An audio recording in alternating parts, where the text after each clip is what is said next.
Welcome to another podcast of Living a Full Life. I'm Dr. Enrico Dolcecore. Another week, another podcast. Thanks for tuning in. This week, we're talking about the specifics of vitamin D.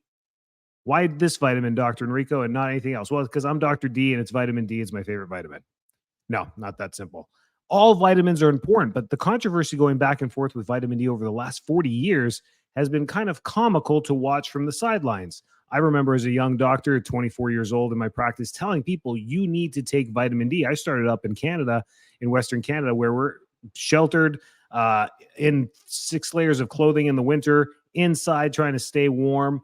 The sun, I remember, I'd finish work at, 6 o'clock at night. It'd already be dark. Go home, it's dark. Wake up, it's dark. So tough to get the natural source of vitamin D, which is the UV change in the skin, in the melanocytes in our skin that change and convert vitamin D to vitamin D2, vitamin D3 into the pathways that we now know today and how it works. So let's talk about vitamin D and what it really does in the body. There's 3 crucial things it does. It has a major role in the human body. We need it. And then there's certain sources that we can get it from. So we'll cover all 3 of those topics in today's podcast, and we'll make it digestible and easy for you to absorb. Wow, that was a bunch of puns all in one. That was my best one ever. Perfect. All right. So vitamin D is involved in many different pathways. The one that the literature has shown for over 50 years is the calcium absorption pathway. We know that we need vitamin D and magnesium in the bloodstream in a healthy level to absorb calcium. Now, how does calcium get absorbed? We eat it through our food, we digest it, we absorb it into the bloodstream, and then it's got to be transported to the bone. That's primarily where calcium goes. And believe it or not, our heart uses quite a bit of calcium as well as the ion pump exchange pathway, the energy that it uses in cellular function. So calcium plays a big role in this, but the way it moves is transported through a combination and a pathway with vitamin D. They got to tag team this like Macho Man and Hulk Hogan, right?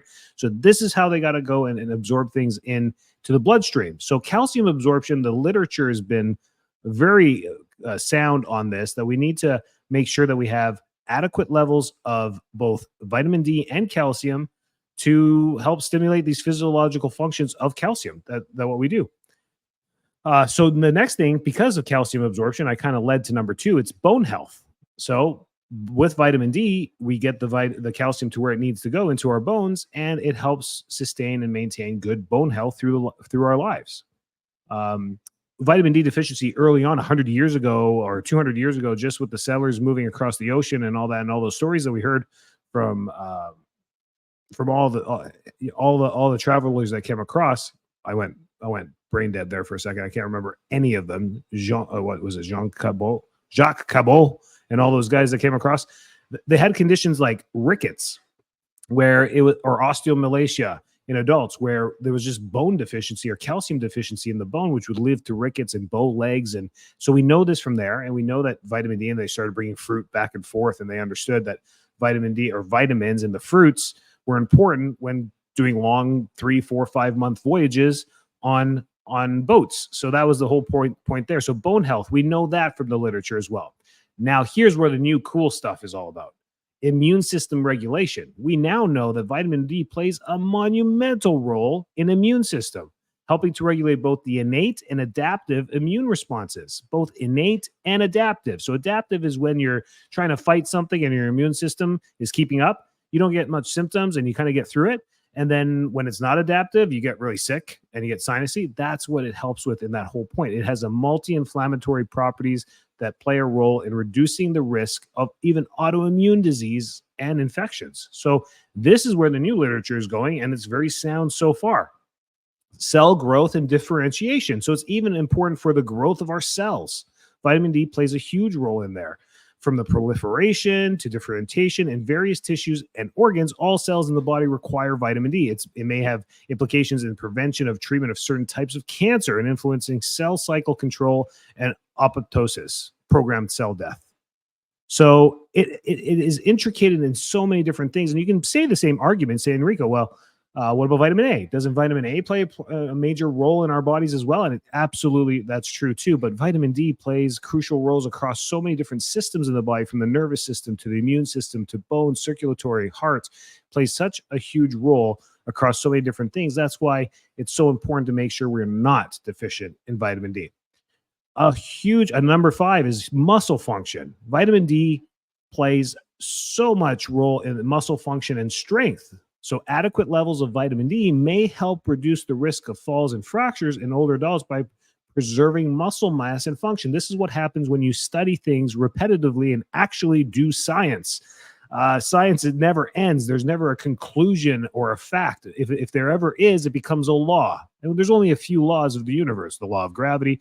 There's no law of vitamin D because there's so many theories around it. So science needs to continue going. And because of the study of bone health and calcium, we now know, well, holy smokes, there's a whole different side of the coin of why vitamin D is so important in preventing bone breaks. And it wasn't as simple as, well, yeah, if you have stronger bones, they're going to be harder to break.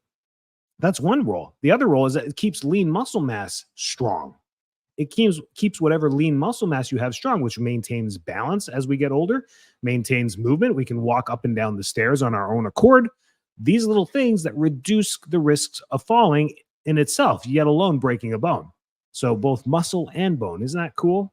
I think that's cool. Cardiovascular health. Some research suggests that vitamin D may have beneficial effects on cardiovascular health, including regulation of blood pressure, reduction of inflammation, and improvement of endothelial function. Great. That's newer research, 15 years old. I mean, it's newer. By the time research gets done and we read it from a clinical perspective, it's been in there for at least 10 years. It takes 10 years to get to the doctor's tables.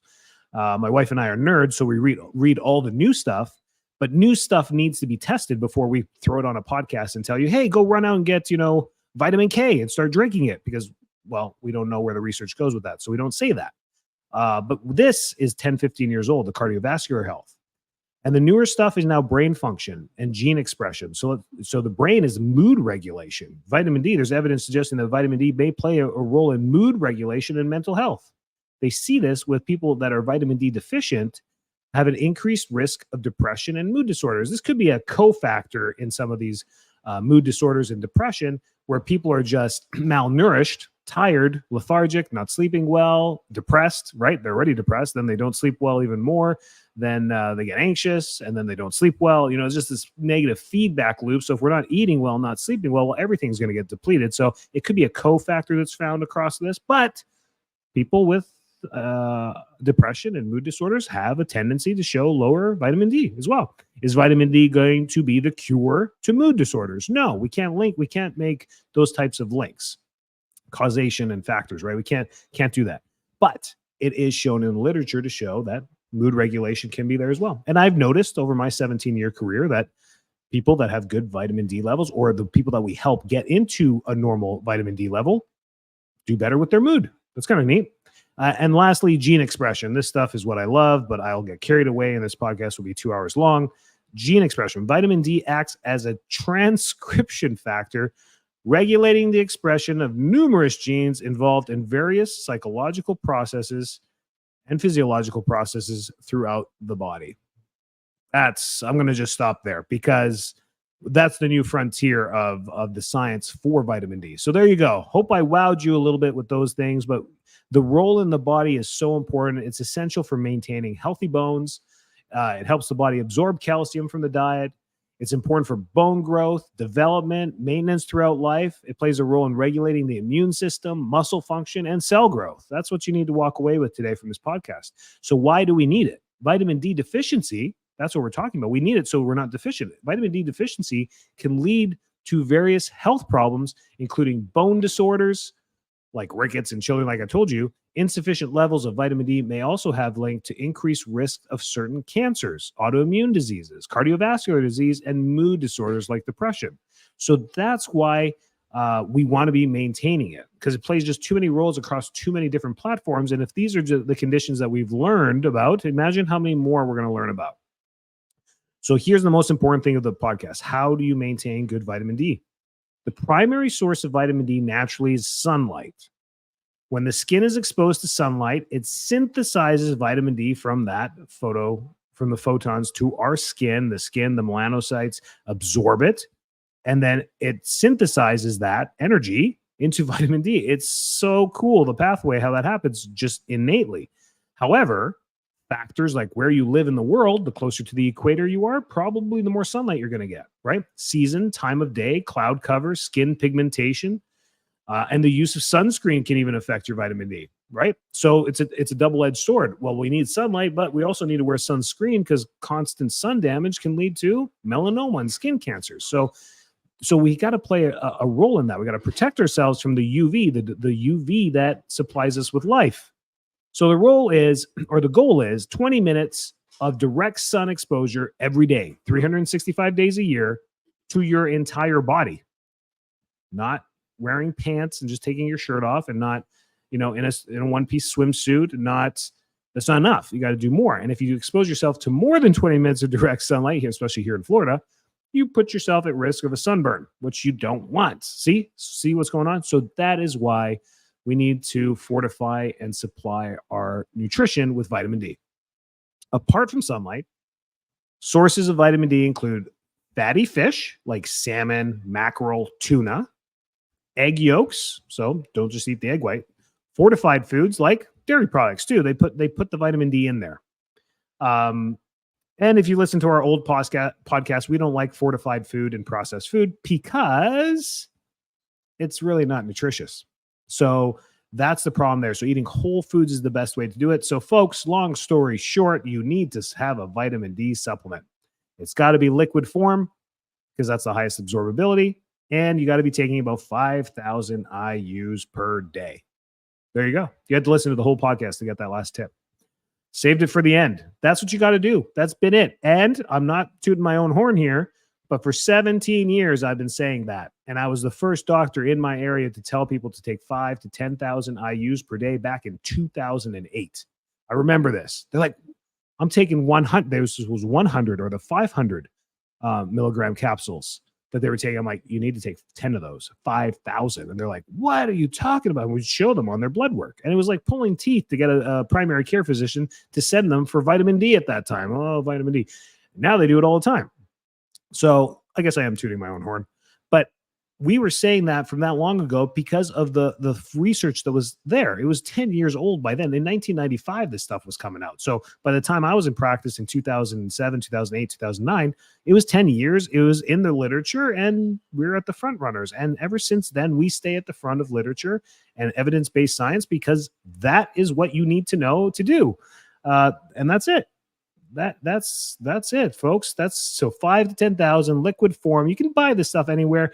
People still get confused about D2, D3. You can't buy vitamin D2 anywhere. There's no such thing. It's all vitamin D3. So whatever vitamin D you buy, it's all vitamin D.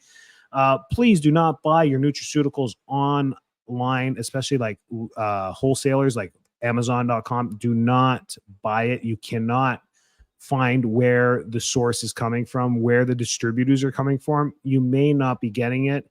And there's an uptick in fraudulent Chinese product here in the United States, from electronics all the way to nutrition and food. It's a major problem right now. They're getting around things. They're just copying what labels, putting them on bottles, making them look identically the same as the other companies. And they're not. The company's like, listen, we don't do that. We don't ship it like that.